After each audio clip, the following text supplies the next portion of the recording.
yang tidak punya gaji, ya, yang tidak punya gaji seperti pedagang sayur, pedagang bakso, dia tidak punya gaji, dia tapi punya usaha, dia punya penghasilan.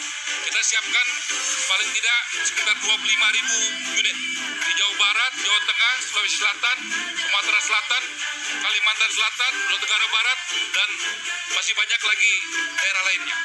Assalamualaikum warahmatullahi wabarakatuh. Ini bukan fenomena ya, tapi ini yang terjadi luar biasa dengan hadirnya Menteri Purbaya ya. Yang saya gadang-gadang itu ada satu komitmen yang mengarah pada UMKM. Alhamdulillah beliaunya juga menyinggung masalah UMKM. Nah, besar harapan kami ya terkait dengan UMKM ini, jangan hanya diartikan bahwa pelaku usaha yang modalnya itu ratusan juta ya atau 10 juta ke atas ya. Tapi bagaimana UMKM ini lebih kita artikan ya. Jadi kepada pelaku usaha mikro ya, usaha kecil ya. Jadi yang mulai jual gorengan, jual cireng, basreng, jual cilok, jual bakso ya, jual nasi goreng ya.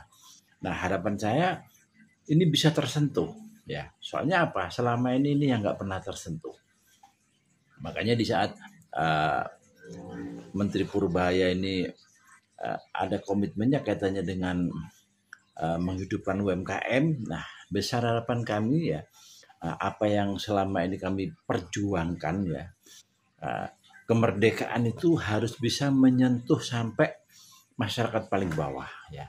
Semoga aja keberadaan Menteri Purbaya ini betul-betul akan mensidak ya kaitannya dengan Kementerian Koperasi ya dan Kementerian UMKM ya. Soalnya apa? Ini ada masalah yang krusial sebenarnya di bawah. Dari sinilah kenapa saya berpuluh-puluh tahun saya memperjuangkan kaitannya dengan pengentasan kemiskinan. Ini adalah masyarakat yang paling bawah ya.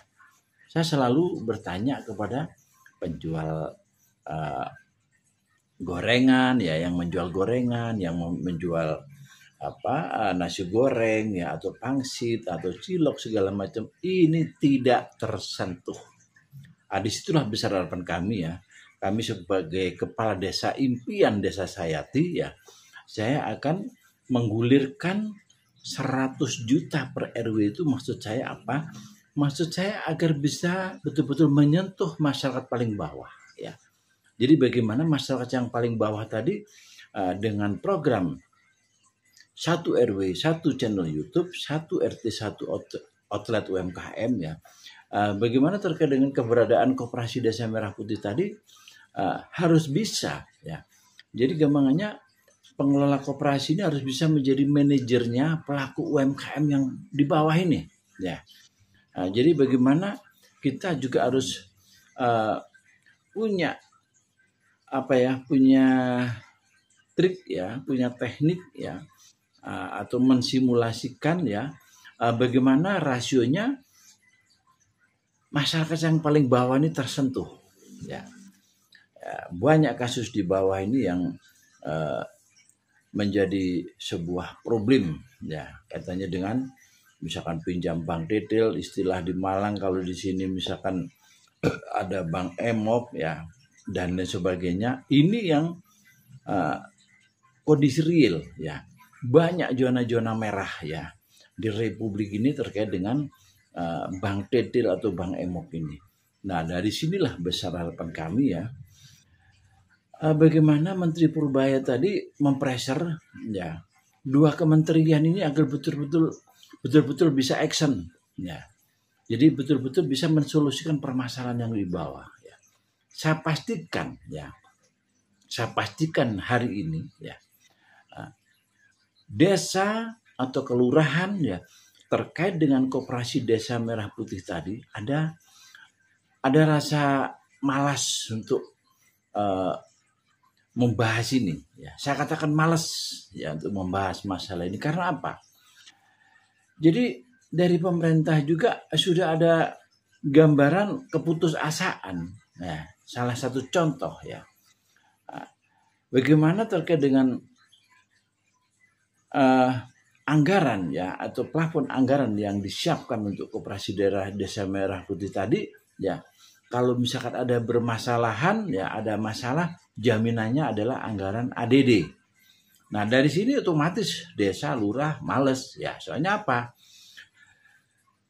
Apalagi pemerintahan desa kelurahan selama ini berpikirnya itu hanya bagaimana di saat ada program, ada proyek itu lebih mengarah ke untung untuk saku ya. Apalagi kondisinya seperti ini. Nah dari situlah ya kami selaku kepala desa impian tadi mencontohkan ya, desa harus berani ya menerapkan program 1 RW, 1 YouTube channel, 1 RT, 1 outlet, dan gulirkan 100 juta untuk dikelola RW ya per tahunnya. Nah bagaimana kita sebagai manajer koperasi ya itu harus bisa memanage ya, bagaimana RW-RW tadi ya kita berikan satu pemikiran bahwa uang yang digulirkan ya itu dana abadi ya. Jadi dana yang tidak boleh berkurang ya, tapi bisa bertambah ya. Bertambahnya merupakan kesejahteraan RW-nya. Tapi untuk dana bergulir yang 100 juta tadi itu harus utuh 100 juta ya. Rasionya apa ya? Bagaimana uang yang digulirkan tadi gamanya masyarakat punya kemampuan untuk membayar. Ya, dari sinilah ya, ini yang harus dicari benang merahnya.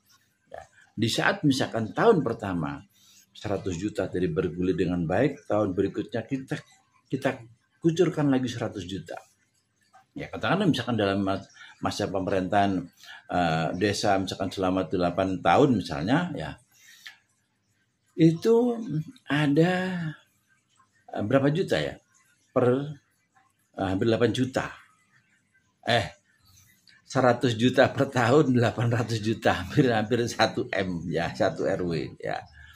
Nah inilah ya, Indonesia akan betul-betul merdeka manakala setiap RW-nya itu sampai mengelola dana bergulir itu sampai 1 M ya. Ini menurut saya sebuah rasio. Semoga apa yang disampaikan Pak Purbaya tadi katanya dengan UMKM ya harus menjadi perhatian ya. UMKM harus berkembang ya. Bagaimana kemiskinan ya akan tidak ada lagi di bumi pertiwi ini manakala RW tadi sudah mengelola dana abadi sampai 1 M. Ini sebuah rasio ya. Di saat 1 RW itu ada 1 M digulirkan, rasionya masyarakat akan sejahtera dan ekonomi akan bertumbuh dan UMKM akan berkembang.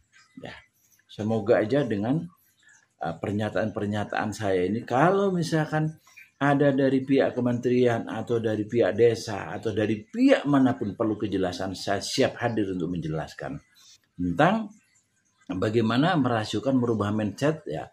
Masyarakat harus siap sukses dengan adanya koperasi Desa Merah Putih ini. Oke.